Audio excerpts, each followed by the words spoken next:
Bonsoir à tous, l'actualité ce soir et on pourra peut-être bientôt divorcer sans passer par la case justice. Le garde des Sceaux veut en tout cas simplifier, il l'a dit, les cas de séparation par consentement mutuel et il a d'ailleurs déjà lancé la procédure. Éléonore Sens.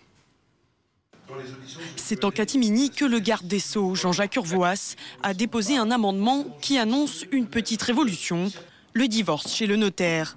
Exit la procédure longue, coûteuse et douloureuse devant le juge. Chacune des parties devra être présentée par un avocat. Donc ces deux avocats feront signer une convention et c'est cette convention qui sera remise au notaire qui donc constatera l'accord des parties et prononcera le divorce. Lorsque les deux parties s'accordent sur les modalités du divorce, il suffirait donc de s'enregistrer chez le notaire pour un coût de 50 €. Une procédure simplifiée et plus rapide pour les 70 000 couples qui divorcent par consentement mutuel chaque année. De quoi également désengorger des tribunaux surchargés. C'est désormais aux avocats de protéger les intérêts de chacun. C'est un facteur de simplification, c'est un facteur d'apaisement et c'est un facteur de sécurité juridique que les avocats apportent. Certains avocats craignent la vengeance privée en l'absence d'un juge. Des garde-fous sont toutefois prévus. Il y aura d'abord la possibilité de se rétracter dans un délai encore non fixé. De plus, dès qu'un enfant mineur souhaitera être entendu, la procédure sera automatiquement du ressort d'un juge. L'amendement sera débattu le 17 mai à l'Assemblée. Les policiers sont épuisés, ils en ont marre et ils vont le faire savoir. Journée de manifestation le 18 mai prochain partout en France à l'appel du syndicat Alliance. Et cela pour dénoncer ce qu'ils appellent une haine anti-flic. C'est trop dans ce contexte post-attentat et vous le savez en pleine mobilisation anti-loi travail. Alexandra Guillet et Basile Bonne. Depuis 2 mois et demi, les mêmes images, presque quotidiennes, à Paris mais aussi en province. Des manifestations qui dégénèrent à cause de casseurs ultra-violents, venus expressément pour en découdre avec les forces de l'ordre, parfois à coups de barres de fer ou de projectiles, comme celui-ci à Nantes. En 10 semaines, près de 300 policiers et gendarmes ont été blessés, plusieurs gravement. Aujourd'hui, on a des gens qui viennent sur les manifestations avec des boules de pétanque sur lesquelles ils ont soudé des lames de rasoir. On a des gens qui viennent avec des harpons, avec des bombes agricoles. On a des gens qui frappent des policiers, comme hier à Nantes, à terre à coups de barre de fer. Quand on frappe quelqu'un à la tête à coups de barre de fer, c'est pour le tuer. Pour éviter qu'un tel drame ne se produise, les policiers demandent aux autorités plus de fermeté et de se servir des mesures prévues par l'état d'urgence. Ces individus, pour la plupart, nous les connaissons. Le ministre, aujourd'hui, a le pouvoir de prononcer des assignations à résidence. Eh bien, il faut le faire, parce que nous, on en a marre de voir toujours ces mêmes individus en face de nous, parce que tôt ou tard, il va y avoir un malheur.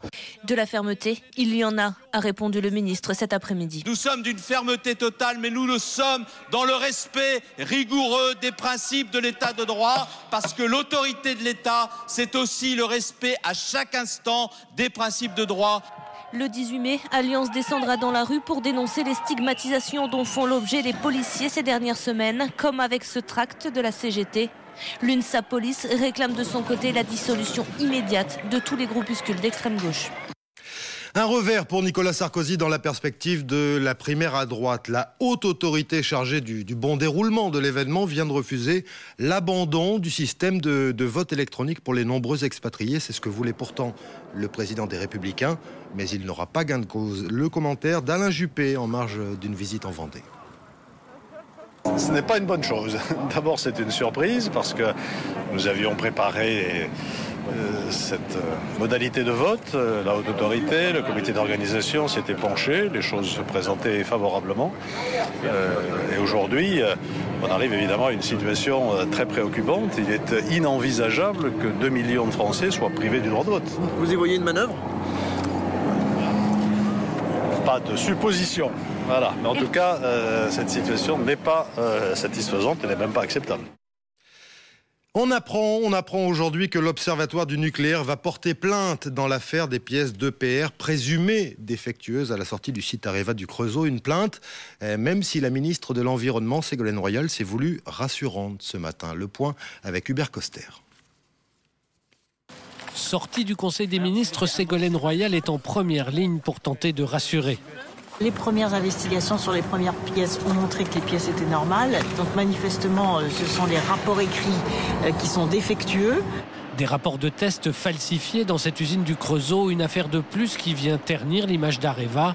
Le fleuron français de l'atome est depuis plusieurs mois dans une situation financière catastrophique et devra être démantelé pour survivre. Et les déboires industriels s'accumulent. 10 ans de retard de construction de l'EPR en Finlande. À Flamanville, 6 ans de retard et une cuve, élément essentiel de la centrale, qui n'est pas aux normes. Pour ce représentant CGT de la filière, c'est l'accumulation de mauvaises stratégies qui pèsent sur l'entreprise et les salariés. Les investissements qui ont été faits à l'étranger à une époque prise par l'ancienne gouvernance font que c'est tous ces choix qui ont été faits qui ont conduit le groupe au bord du gouffre. Mais au bout du bout, qui sont ceux qui payent les conséquences de ces mauvais choix? Les salariés. Selon Ségolène Royal, l'autorité de sûreté nucléaire devrait rendre ses conclusions complètes sur l'audit des forges d'Areva dans une quinzaine de jours. L'actualité, c'est aussi l'arrêt de mort du billet de 500 €. La BCE, la Banque Centrale Européenne, vient en effet d'annoncer qu'elle allait mettre un terme, tout bonnement, à son émission d'ici fin 2018. Pourquoi ? Parce que ce billet, surnommé d'ailleurs le Ben Laden, est synonyme, en tout cas pour beaucoup, d'activités illégales. L'ancien champion de Formule 1, David Coulthard, flashé à 178 km/h sur une autoroute alsacienne. Et il n'a pas été le seul. 15 autres participants au rallye Gumball 3000 ont ainsi été interceptés. Les gendarmes qui ont tout fait pour perturber ou tenter de perturber cette course auto sur routes ouvertes fameuses mais dangereuses. Philippe Vogel. Voici David Coulthard à son arrivée d'étape, quelques heures seulement après s'être fait contrôler à 178 km/h sur l'autoroute. L'ex-pilote de Formule 1 participait à un rallye entre Dublin et Bucarest, le Gumball 3000, lorsqu'il a été arrêté par les gendarmes au volant de son bolide. Une très grosse Mercedes, type 63 AMG, donc un véhicule 500 chevaux, qui roule très bien, qui freine très bien, qui accélère très bien et qui se verbalise aussi très bien. La course est réservée aux voitures de sport et de prestige de plusieurs centaines de milliers d'euros. Objectif, rallier le plus vite possible en 7 jours la ligne d'arrivée. Mais les gendarmes alsaciens suivaient eux aussi la course et ont mis en place un contrôle routier. Bilan, une quinzaine de bolides verbalisés, dont la voiture de presse qui remontait la file à 194 km/h. Les participants à ce rallye connaissent les contrôles réguliers sur le réseau autoroutier français. Ils ne sont pas piégés, il n'y a pas de surprise pour eux. Simplement lorsqu'ils ne respectent pas la vitesse, ils le font forcément sciemment. Les courses de ce genre, surnommées Cannonball, sont très prisées outre-Manche par les possesseurs de grosses cylindrées. David Coulthard, lui, a dû payer une amende de 135 € avant de reprendre le volant. À 1 km/h près, et il perdait son permis. Parlons maintenant des transferts douteux à l'Olympique de Marseille. Voilà des chiffres publiés par le Canard enchaîné. Près de 65 millions d'euros auraient été ainsi détournés entre 2009 et 2012. 65 millions, dont 27 en marge du seul transfert d'André-Pierre Gignac. Tout a été fait dans les règles, martèle pourtant Jean-Claude Dacier, l'ancien patron du club. Vous savez, quand vous achetez un joueur, vous payez, non pas l'agent, vous payez le président, qui possède le président du club. Puis ensuite, vous négociez le salaire, et puis vous rétribuez l'agent dans les règles, entre 5 et 10% du montant contractuel, du montant salarial du contrat. Tout ça est envoyé ensuite à la Ligue, à la Fédération. Tout ça a été fait dans les règles à l'Olympique de Marseille, comme dans tous les clubs français. Ce qui est raconté dans le Canard, franchement, n'est pas digne d'un journal que prétend être le Canard enchaîné. Et nous n'avons signé, nous, qu'avec les agents officiels.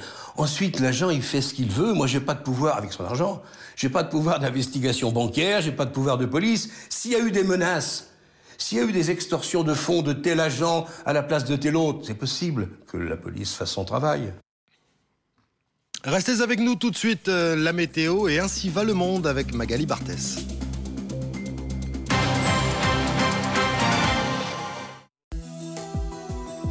Envie de vacances? Regardez la météo avec l'île Maurice.